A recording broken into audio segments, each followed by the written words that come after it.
It was supposed to be a quiet morning. The chapel at Harrison Hill was draped in white lilies and American flags. Folded programs read, "In loving memory of Gerald Avery, 1943 to 2024.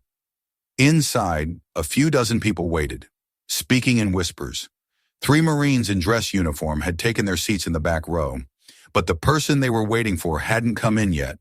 Outside, Gerald Avery, 82 years old, retired Marine Corps sergeant, stood next to his car, gripping a folded flag in one hand and a black and white photo in the other. The photo was old, faded. Carol in a sundress, seated on his military Jeep in 1969. He'd driven 5 hours alone for this moment, refused his grandson's help. "This is my final post," he told him. "I'm not missing it." He parked near the chapel's entrance. The sign said "No parking, emergency use only." But at 7:42 a.m., the lot was empty. He opened the car door slowly, leaning hard on his walking cane. His dress shoes tapped against the curb. His legs trembled under the weight of both grief and age. Just a few more steps to say goodbye to his beloved wife. That's when the voice cut through the morning air. "Sir, you can't park there. I need you to move the vehicle." Officer Blake Carr was 29 years old, tall, square jaw, mirrored sunglasses reflecting the morning light. He'd been assigned to funeral security duty that morning. He was new to Harrison County, 6 months on the force. He didn't know Gerald Avery, didn't recognize the uniform, didn't care about the circumstances. All he saw was a violation that needed to be corrected. "You're obstructing emergency vehicle access," Carr snapped, his voice carrying the cold authority of someone who believed rules mattered more than people. "Please step back into your car and move it immediately." Gerald steadied himself against the car door, his weathered hand gripping his cane for support. "Officer, my wife is inside that chapel. I just buried her yesterday. I can't walk from the back of the lot. My knees. And you can take all the time you need after you move the vehicle to a legal parking space. I'm not asking again." The morning wind cut through Gerald's dress blues. His hands shook, not from cold, but from the overwhelming effort of simply staying upright while his heart was breaking. "Please, I just need 5 minutes. 5 minutes to say goodbye." "Sir, this isn't a negotiation. Move the car now or face arrest." Officer Carr stepped closer, his hand moving instinctively toward his duty belt. Inside the chapel, someone noticed the commotion and approached the window. A child pointed outside. Gerald bent slowly to adjust his grip on his walking cane. The movement was careful, deliberate. The motion of an 82-year-old man trying not to fall. But Officer Carr saw something else entirely. "Don't reach for anything!" Carr shouted, his taser already in his hand. "It's just my cane. Please." The word "please" was still hanging in the air when the taser fired. Crack! The electrical prongs hit Gerald in the chest. 50,000 volts coursed through his frail body. He convulsed, muscles seizing, twisting in midair before crashing hard onto the asphalt. His military cap rolled into the gutter. The folded American flag flew from his grasp, landing in a puddle of rainwater. The chapel door burst open. One of the Marines inside had heard the commotion and was running toward the scene. Screams broke the morning silence. Someone rushed from the chapel, tears streaming down her face. "What the hell did you just do?" a woman shouted. "That's Carol's husband! That's Gerald!" Officer Carr stood over Gerald's motionless body, his taser still drawn, looking stunned by what had just happened. "He refused to comply with a lawful order," Carr said defensively, his voice cracking slightly. "This is standard protocol for non-compliance and suspected weapon retrieval." Gerald lay still on the cold pavement, his 82-year-old body crumpled like a broken bird.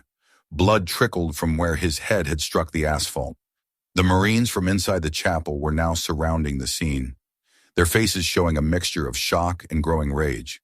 But Gerald wasn't moving. The man who had survived 3 tours in Vietnam, who had carried wounded soldiers through hostile fire, who had built a beautiful life with Gerald Avery, lay unconscious on the ground outside his wife's funeral because he had parked in the wrong spot. 10 minutes passed like hours. The ambulance hadn't arrived yet. The funeral service had stopped completely. People gathered outside, forming a horrified semicircle around Gerald's unconscious form. Officer Carr was on his radio, calling for backup and medical assistance, his voice betraying the first hints of uncertainty about what he had done. That's when the ground began to tremble. At first, it was just a distant rumble, like thunder on a clear day. But the sound grew closer, more distinct. Heavy engines, multiple vehicles, moving with military precision. From over the hill, 6 dark Humvees appeared, rolling down the street in perfect formation. No sirens, no flashing lights, just the steady, purposeful approach of Marines who had received an urgent call. The convoy stopped directly in front of the chapel. Doors opened in synchronized precision. 12 Marines stepped out, resplendent in dress blue uniforms, their ribbons and decorations gleaming in the morning sunlight. Their movements were fluid, coordinated, the result of decades of training and brotherhood. At the head of the formation stood Major Dean Rollins, 47 years old, with the bearing of someone who had commanded respect on battlefields around the world. His chest was covered with combat ribbons, including the Navy Cross and Bronze Star. Major Rollins walked directly to Officer Carr, his voice calm but carrying the weight of absolute authority. "Where is Gunnery Sergeant Avery?" "He was resisting arrest. I had to use necessary force." "I didn't ask for your justification, officer. I asked where he is." Rollins knelt beside Gerald's still form, checking his pulse with the practiced efficiency of someone who had performed battlefield triage. He gently lifted the muddy American flag from the puddle, shook it clean, and placed it carefully on Gerald's chest. Then he stood, his eyes meeting Officer Carr's gaze with unwavering intensity. He didn't shout, didn't gesture wildly. He simply looked back at his Marines and gave a single, sharp nod. Without a word, the 12 Marines moved into formation. They formed a human wall across the street, shoulder to shoulder, blocking traffic in both directions. Cars began to back up. Pedestrians stopped to watch and record. Cell phones appeared everywhere. But the Marines said nothing, did nothing aggressive. They simply stood. A statement in dress blues and unwavering discipline. Major Rollins stepped forward, his voice carrying to every corner of the gathering crowd. This man carried Marines on his back through enemy fire in Da Nang. He earned 3 Purple Hearts and a Bronze Star for valor. He never once asked for special treatment or recognition. The major's voice rose slightly, ensuring everyone could hear. All he wanted today was to walk his wife to her final resting place, and you tased him like a common criminal. Officer Carr had gone pale. His hand was no longer on his weapon. For the first time, he seemed to understand the magnitude of what he had done. Gunnery Sergeant Gerald Avery served 3 combat tours in Vietnam. He was wounded 4 times defending this country. He came home, married his sweetheart, raised a family, and asked for nothing except the right to grieve in peace. The silence that followed was profound, sacred. Major Rollins continued, his words cutting through the air like a blade. Today, on the morning he laid his wife of 55 years to rest, he was assaulted by the very system he swore to protect. One by one, starting with Major Rollins, the Marines raised their hands in salute, not to a flag, not to a symbol, but to a broken old man lying on the pavement, whose only crime had been parking too close to his wife's funeral. The entire funeral party joined the salute. The gathering crowd followed.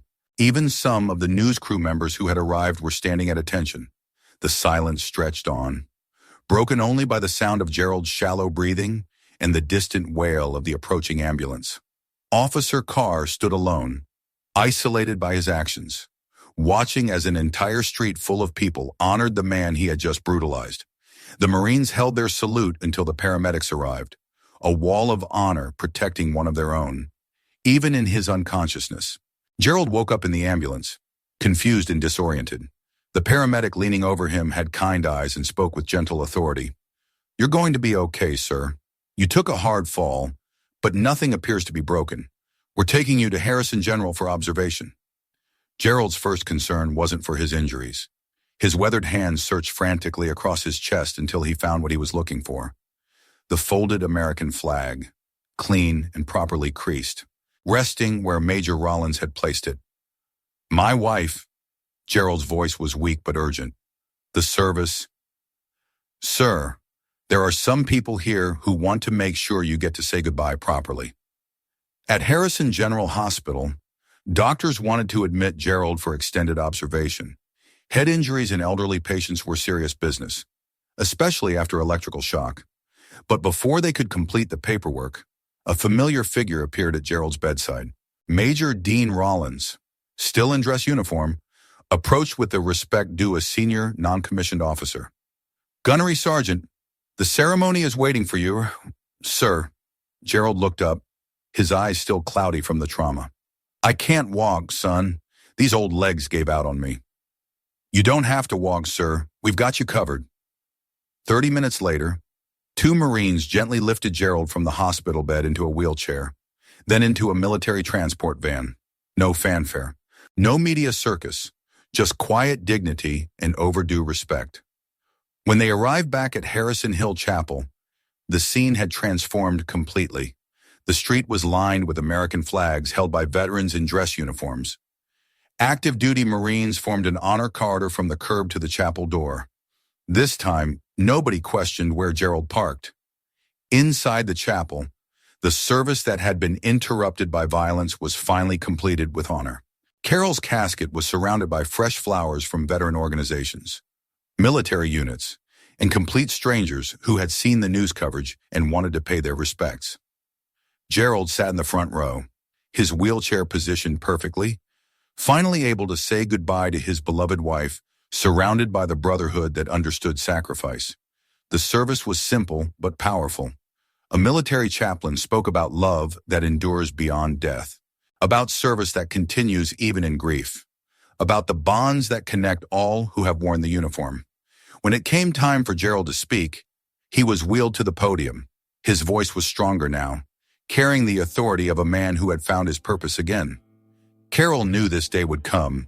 She used to tell me, "When I'm gone, don't you dare sit around feeling sorry for yourself. You've got Marines to look after."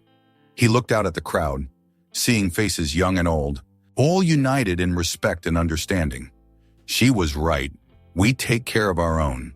We always have. We always will.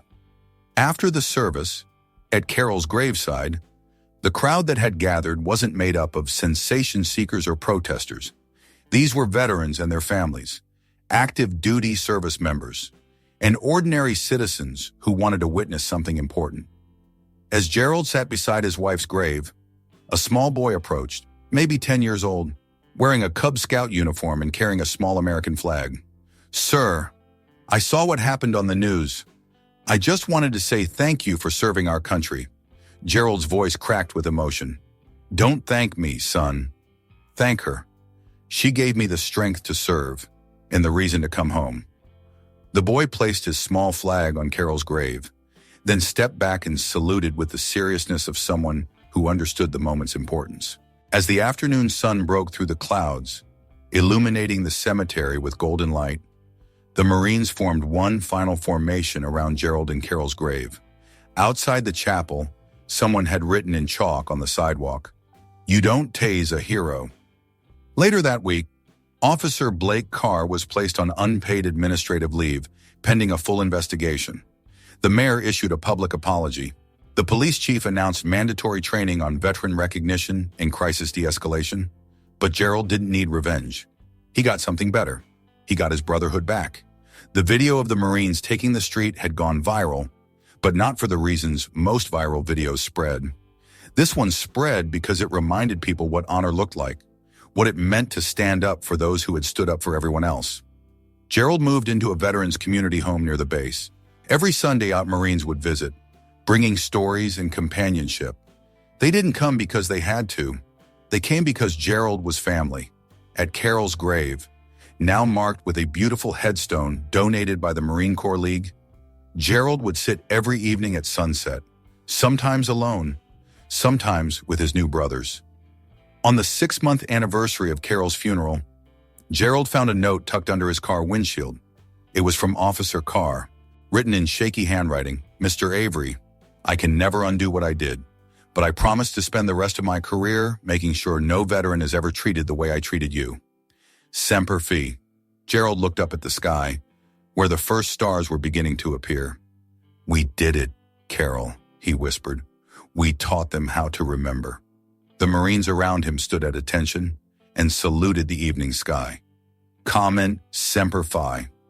If you believe our veterans deserve dignity, respect, and protection in their moments of greatest need,